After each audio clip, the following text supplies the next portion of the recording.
Direction générale de la communication de l'Église méthodiste unie Côte d'Ivoire. Campagne de sensibilisation contre la Covid-19. Église méthodiste unie Côte d'Ivoire. Peuple de Dieu, population vivant en Côte d'Ivoire. Que tu crois, que tu doutes, la Covid tue. Respectons les mesures barrières, car nos vies en dépendent. Stop, Covid-19.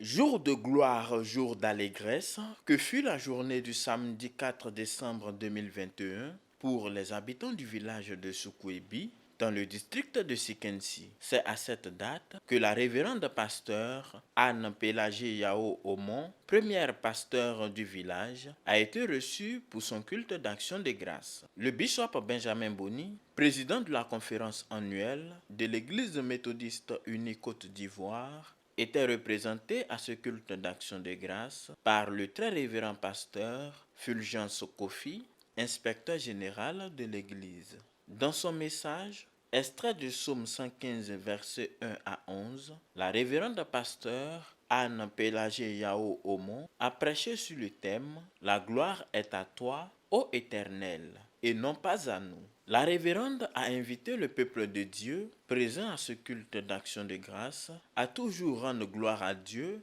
et non à soi, ni aux divinités païennes. Peuple de Dieu, nous voudrons vous inviter à placer une confiance sans réserve en l'Éternel et à abandonner les adorations des eaux. Nous vous invitons donc, dans tous vos actes, à donner gloire au Dieu créateur. Nous sommes tous solennellement interpellés à considérer Dieu et à le reconsidérer comme la source de tout bien. Après sa prédication, la révérende Yao Omon Pélagie a administré la Sainte Seine aux fidèles. De nombreux dons ont été faits à la révérende pasteur Pélagie Yao Omon. Environ 10 millions de francs CFA, une maison déjà construite, 2 salons, des terrains et un véhicule. Les populations de la région de l'Agnébit-Tiassa, du district de Gagnoa, de Yopougon, Songon et de Dabou sont venues nombreuses se réjouir avec la révérende pasteur. Plusieurs allocutions, au nombre desquelles le chef du village de Soukouébi, Nana Christophe Djaé, et le surintendant délégué du district de Sikensi, le révérend pasteur Raphaël Nobou, ont rendu gloire à Dieu pour la première pasteur de Soukouébi et remercié tous les donateurs. Au nom du bishop Benjamin Boni, le très révérend pasteur Fulgence Kofi a salué et remercié les invités pour leur contribution à ce culte d'action de grâce. Il a demandé au peuple abédji de s'attacher davantage au Seigneur Jésus-Christ, non sans encourager la révérende Yao Omon dans son ministère pastoral. Nous voudrons, au nom du bishop, féliciter notre collègue Anne Pélagé Omon pour le parcours sans faute qu'elle a accompli, sachant toute sa faiblesse. Elle a été inspirée par le Seigneur pour lui rendre gloire.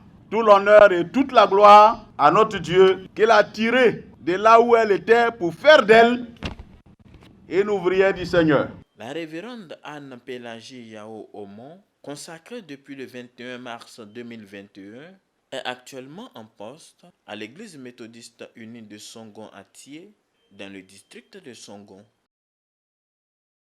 « 87 femmes, pionnières de l'Union des femmes méthodistes unies du district de Yopougon, ont été distinguées dans le cadre du programme des activités du soixantenaire de l'Union des femmes de l'Église méthodiste unie Côte d'Ivoire, UFEMICI.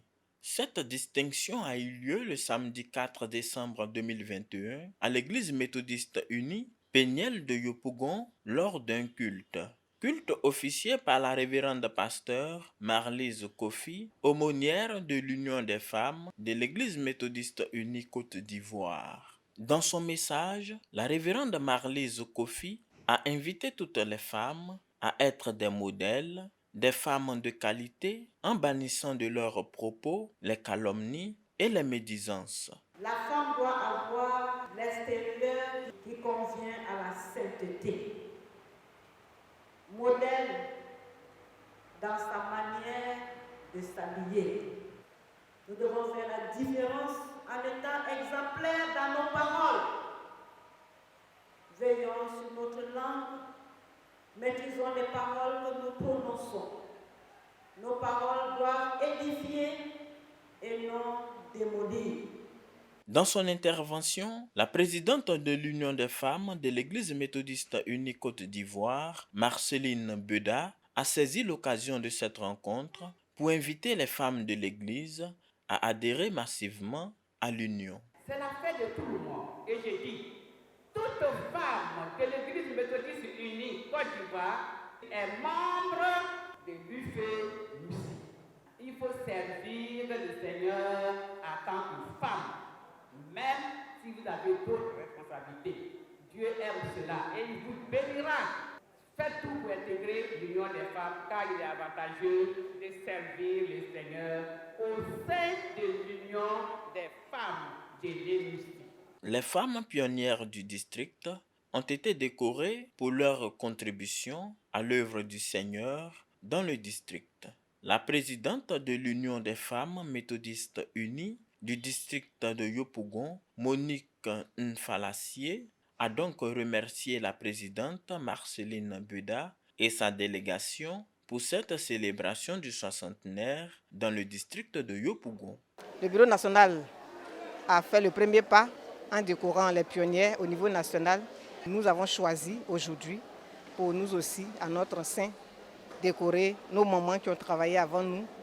Question de leur dire merci, de les féliciter et d'encourager nos jeunes sœurs à emboîter leur pas pour l'œuvre du Seigneur au sein de l'Union féminine.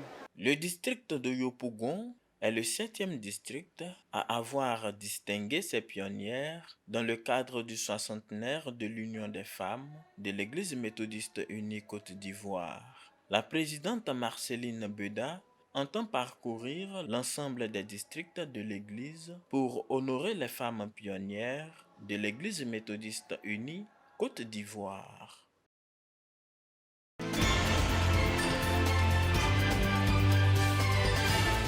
La Ligue pour la lecture de la Bible Côte d'Ivoire a célébré officiellement ses 60 ans le samedi 4 décembre 2021 au siège de l'organisation à Cocody-Mermoz. Sur le thème ligueur de toutes les générations, levons-nous pour une ligue pour la lecture de la Bible plus dynamique. L'orateur du jour, le docteur Noël Nguessan, dans son message, est revenu sur l'importance de la ligue dans la formation spirituelle du chrétien et l'édification du corps du Christ. La présidente nationale de la Ligue, Lydie Kwadiové, a insisté dans son intervention sur le bilan et les perspectives de ces 60 ans de la Ligue pour la lecture de la Bible Côte d'Ivoire. Nous avons formé des milliers de personnes à la lecture, à la méditation et à la mise en pratique de la parole de Dieu. Nous avons un merveilleux grand terrain et nous estimons que nous pouvons y ériger des bâtiments. Et c'est le projet majeur que nous avons voulu présenter aux ligueurs aînés et jeunes de Côte d'Ivoire. Plusieurs autres intervenants, dont le 3e adjoint au maire de Cocody, le parrain de cette célébration et le très révérend pasteur Isaïe Nyamien Mien, surintendant du district de Yopougon, ont marqué de leur présence ces 60 ans de la Ligue pour la lecture de la Bible.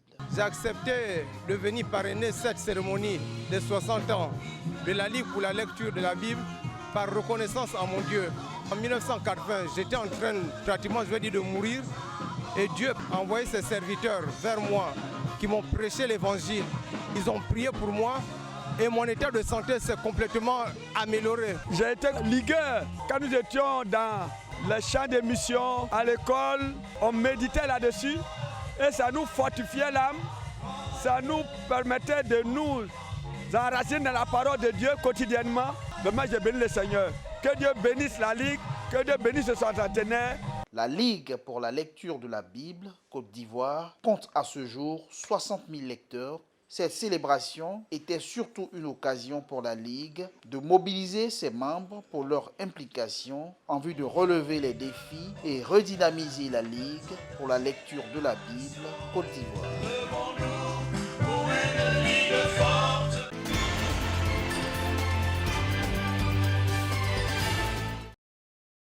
La Croix-Bleue Côte d'Ivoire a reçu le mercredi 8 décembre 2021 le Grand Prix de l'Académie des sciences, des arts, des cultures d'Afrique et des diasporas africaines, ASCAD 2021, au cours d'une cérémonie officielle qui s'est déroulée à la salle de l'espace Serae Umoa au Plateau, en présence du président du Conseil économique, social, environnemental et culturel, le Dr Eugène Aka Awele. Le thème du prix ASCAD cette année s'intitule « Contribution à la protection sanitaire en Côte d'Ivoire ». 8 candidats ont pris part à ce concours après un appel à candidature de 2 mois du 21 mai au 23 juillet 2021. Au terme du rapport final d'évaluation des experts de l'ASCAD, le jury a donc désigné la Croix-Bleue Côte d'Ivoire vainqueur du Grand Prix ASCAD 2021 d'un montant estimé à 5 millions de francs CFA. Le premier prix d'encouragement est revenu à la Croix-Rouge Côte d'Ivoire, le deuxième à l'ONG Change Human's Life et le troisième à l'ONG Femmes Égale Vie. Les candidats ont tous reçu des attestations de participation au prix ASCAD 2021. Dans son intervention, le président du Conseil économique, social, environnemental et culturel a remercié l'ASCAD pour l'institution de ce prix. Il a félicité les lauréats pour leur contribution et leurs actions en faveur de la protection sanitaire des populations en Côte d'Ivoire. Laurent Gbanta, président de la Croix-Bleue Côte d'Ivoire, a dit sa fierté et sa satisfaction après avoir reçu sa récompense. On a transcendé par nos activités, par la pertinence même de notre approche communautaire, sanitaire, et surtout le besoin que nous prenons l'homme dans sa dimension totale. Et c'est une fierté pour la Croix-Bleue aujourd'hui d'être dans le panthéon de l'ASCAD. Je pense que ce prix va nous permettre d'aller de l'avant, va nous booster encore et va nous amener à faire un peu plus qu'on avait fait par le passé. On n'a plus droit à l'erreur, c'est-à-dire que ça va nous booster, aller de l'avant.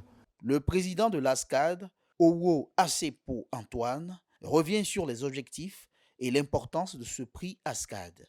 Le prix est un des moyens de détecter les talents. Alors notre programme consiste non seulement à les détecter, mais à les gérer, de manière à faire des ressources pour ce que nous appelons aujourd'hui l'économie des savoirs.